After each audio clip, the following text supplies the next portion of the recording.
Automated vehicles are no longer science fiction. They're appearing on public roads, integrated into fleets, and shaping the way we think about mobility. Automated vehicles and the mobility services they make possible have the opportunity to fundamentally shift the way transport happens in cities as well as in rural areas. From robo-taxis to automated public transport, passenger cars and trucks, there is no doubt that our mobility system could see major changes. The European Common Evaluation Methodology for Connected, Cooperative and Automated Mobility, or EU-CEM in short, was developed to support the assessment of the many possible impacts of automated mobility. Giving insights into different impacts makes it possible to identify trade-offs that policymaking needs to address. As we will show in this video, the impact of this emerging technology goes far beyond often mentioned safety benefits. Automated vehicles are likely to have wide-ranging or cascading impacts on the ways our cities, regions and logistics systems are organised, where we live, what jobs are available, how spatial development happens, and who has access to mobility. For policymakers, at every level, municipality, region, national and EU, automated mobility raises urgent questions across diverse topics like land use, economy, livability, quality of life and equity. Policymakers can play an active role in shaping the way we use this emerging technology to support our communities and policy goals. Let's look at some examples of what's coming and what it means for policy.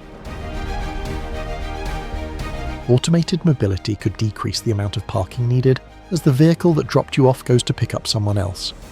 And if parking spaces are still needed, they don't need to be near people's destinations. This means that spaces currently used for parking can be used instead for green spaces, additional housing, livable neighbourhoods, and more inviting public spaces. However, authorities may need new curb management and empty vehicle kilometre strategies. Automated mobility could unintentionally cause urban sprawl because it reduces the friction of distance. Long commutes become more tolerable when you don't have to drive yourself.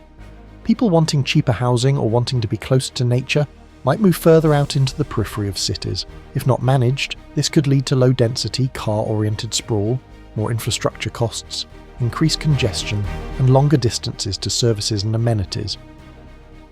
While automated mobility could create many new jobs, it will also likely automate millions of current driving jobs in freight transport, public transport, and delivery. This is a policy challenge, but also an opportunity in times of driver shortages. It could be helpful for national and local governments to think about labour market shifts and retraining of people currently employed as drivers. Automated vehicles could improve mobility for those who can't drive or use regular public transport today, like the elderly or people with disabilities, but only if access is designed for everyone.